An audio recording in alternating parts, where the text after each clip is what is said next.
Vamos lá, meu parceiro Vitoca. E aí, dando rolê de moto, Vitor? Hoje a gente acompanhando o último treino do Vasco na preparação para o jogo de amanhã.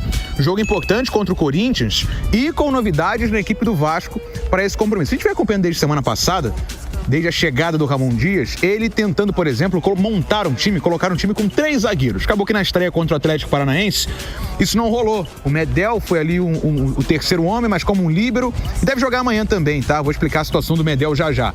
Mas na semana passada acabou que a zaga foi uma zaga até jovem, com o Miranda e com o Zé Vitor. O Léo tava machucado e o Ramon Dias abortou a ideia de colocar um time com 3 zagueiros. Mas para amanhã, a gente deve ter um time com 3 zagueiros e, além disso, também com os reforços estreando. Sebastião Ferreira ontem saiu no bid, regularizado, tudo certinho com ele, tá à disposição para o jogo de amanhã e deve ser o titular no ataque Cruz Maltino, junto com o Figueiredo.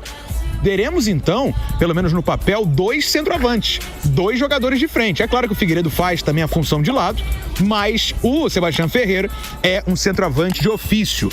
Pra gente esboçar, então, o time do Vasco para amanhã, Léo Jardim no gol, Pumita na direita, Lucas Piton na esquerda. Aí 3 zagueiros, Miranda, Capasso e o Léo, voltando de lesão, regularizado.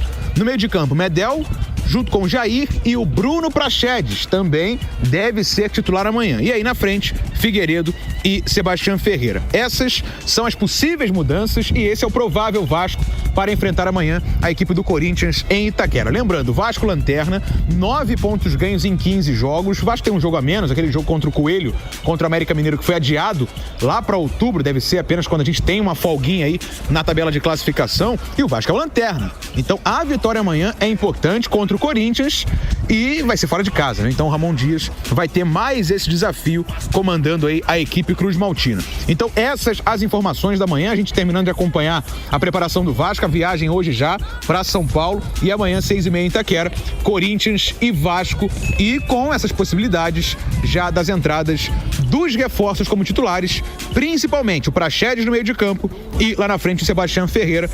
Essas as informações do Vascão. Meu parceiro Vitoca, bom sextou pra você, Vitão. Valeu, Brenoca, obrigado aí pelas informações do Vasco da Gama. O Breno tava de moto, pô. É, tá ventando. Ou não. Mas as informações precisas, como sempre. Gabriel Farias, os caras que chegam já chegam no time titular, tamanho o desespero do Vasco, né? Esse é o cenário do Vasco, o Vasco demorou, não, sei lá se demorou, mas não é tão simples atacar o mercado, mas o Vasco fez um planejamento estranho, equivocado, e agora o cara chega e tem que jogar. E resolver, né? Não é só jogar, tem que resolver os problemas. Eu tenho sido repetitivo com isso, porque você praticamente retira do atleta a possibilidade de chegar, se habituar, entender o cenário e começar a render. É tipo assim, irmão, tu joga e resolve. Veja bem, o Praxedes chegou essa semana. Em qualquer cenário um pouco mais organizado, em qualquer cenário um pouquinho mais tranquilo, o Praxedes faria o quê? Ficaria no banco, entraria 20, 30 minutos. Adaptação, né? O Sebastião Ferreira, Vitor, nunca nem jogou no Brasil. Tem essa questão. O Praxedes bem ou mal, pô, Inter, Bragantino, base do Flu, passou pela base do Vasco. Agora, o Ferreira vai ter que chegar e se habituar a um novo cenário. Nenhum gol na temporada, né? Nenhum gol na temporada. Eu até, assim, fui dar uma olhada. É claro que os números dessa temporada dão uma assustada, mas vamos combinar também. Se tivesse ido bem nessa temporada, dificilmente teria parado aqui. Pois é. Ele tem até, assim, números... Cara, pré-2023 ele tem bons números. Ele tem, assim, vamos botar na carreira como um todo. Ele oscila entre 0,3 e 0,4 gols por partida. O que é isso? Um gol a cada 3 jogos. A média do Pedro Raul, gente. Um gol a cada...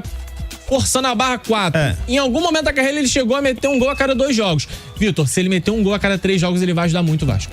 Mas vai ajudar muito, considerando que tem um turno inteiro pela frente, ele já tá estreando antes da virada do turno. E a gente tem que entender as outras características, né? Isso. O centroavante vive de gol, mas não é só gol. Às vezes, se o cara conseguir segurar uma bola lá na frente, fazer um trabalho de pivô, dar assistência... Vasco não tem. Pedro Raul, a bola batia nele e voltava. Isso. Por isso ele perdeu espaço. Os outros são meninos. O Figueiredo teve as oportunidades, não fez os gols. Isso. O Ryan já tem muita força física, mas é um adolescente. Sim. Tem que ter um cara pra segurar a bola.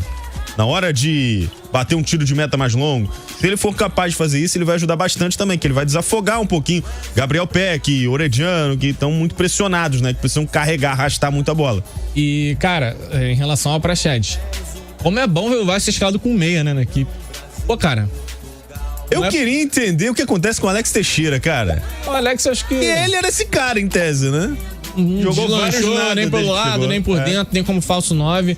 Mas como é bom, cara. E assim, o Praxedes, Vitor, tem muita qualidade. Tem. A galera que acompanha a base aqui no Rio de Janeiro, assim, pra tentar dar uma ilustrada, o Praxedes, ele era encarado na época de base de Flu, por exemplo, como, assim, uma das maiores revelações do estado como um todo, não só do Rio de Janeiro. Foi pro Inter, jogou no Inter, no profissional, foi pro Bragantino vivenciar um projeto diferente, de repente não rendeu aquilo que se esperava. O Bragantino levou o Matheus Gonçalves pra essa posição recentemente. É um jogador muito qualificado, com uma visão de jogo, com um refino técnico impressionante.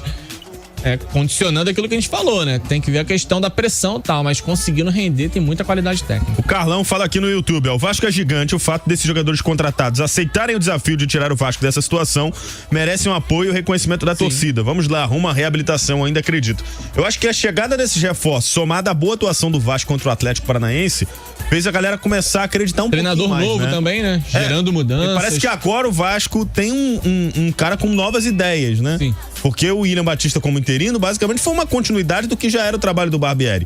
Hoje o Vasco tem um cara com novas ideias, como o jogo era com portões fechados, dava pra gente ouvir as instruções, né? E ele o tempo todo cobrando os jogadores intensidade, chamando todo mundo pelo nome. Me pareceu ele já um cara habituado e adaptado. Agora, a distância é muito grande. O Vasco tem um confronto direto, dá pra chamar assim, amanhã contra o Corinthians, né? Um jogo de 6 pontos. É um jogo direto. Eu vou fugir do meu perfil, tá? Eu gosto de analisar com base em dados, com base em desempenho, mas eu senti uma sensação boa, cara, com a chegada desses caras. Eu acho que o torcedor também. Uma onda de otimismo, assim. Por não mais que o cenário estar otimistas, mas estão otimistas alguns torcedores. Alguma coisa lá, assim, uma esperança nascendo, não vai cair. Mas aí, gente, desculpa, isso é só um pressentimento mesmo, não é uma análise. 9 pontos, né, cara? O Vasco, quando fez aquela campanha de 2015, que teve quase que um turno inteiro pra fazer uma campanha de campeão e acabou caindo do mesmo jeito, aquele Vasco tinha 15 pontos no final do primeiro turno, né? Esse Vasco tem 9. É desesperador. Mas eu entendo quem tá descrente. Se vence o Corinthians, vai a 12 e impede um adversário direto de pontuar. O Corinthians tá ali no bolo. A gente tem 2 campeonatos, né? A gente tem um campeonato do Atlético Mineiro pra cima e um do Santos pra baixo. Do Santos pra baixo, na última rodada, todo mundo pontuou, menos o Vasco. Isso causou realmente um desequilíbrio na tabela. Mas se o Vasco vencer um confronto direto fora de casa, já começa a ficar mais próximo de deixar a zona de rebaixamento, né? Fica a 3 pontos dependendo dos outros resultados. Cara, é porque o raciocínio é sempre esse, né? Se o Vasco vencer... porque o Vasco não vence. A gente fica aí se o Vasco vencer tal jogo. Mas se vencer, esse é mais acessível. Assim, é isso. Mas a gente chegou no momento, Vitor, em que... Eu falei isso ontem. Que a tabela apontar assim, Vasco e Real Madrid. Obrigação de vitória do Vasco. Nesse momento é isso.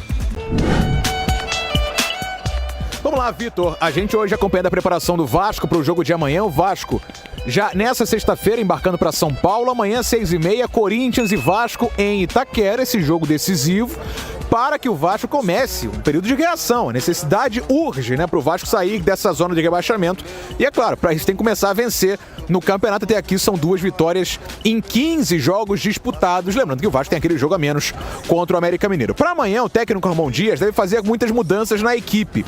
Por exemplo, Miranda, Capasso e Léo. Uma trinca de zaga para o jogo de amanhã. Deve ser a equipe do Vasco para enfrentar o time do Corinthians. O técnico Ramon Dias já queria utilizar 3 zagueiros assim que ele chegou ao Vasco há algumas semanas. A gente vinha acompanhando, até noticiei isso aqui na Transamérica, mas acabou que isso não aconteceu. Aí nas pontas, nas alas, na verdade, a gente teria o Pumita pela direita, o Piton na esquerda. No meio de campo, o Medel como um primeiro volante, além dele o Jair e o Bruno Praxedes. Seria também titular no meio de campo do Vasco para amanhã. E lá na frente, Figueiredo e o paraguaio Sebastião Ferreira já regularizado. Esse é o provável Vasco para enfrentar amanhã a equipe do Corinthians em Itaquera. É claro, com o Léo Jardim no gol. Faltou colocar o Léo Jardim, né?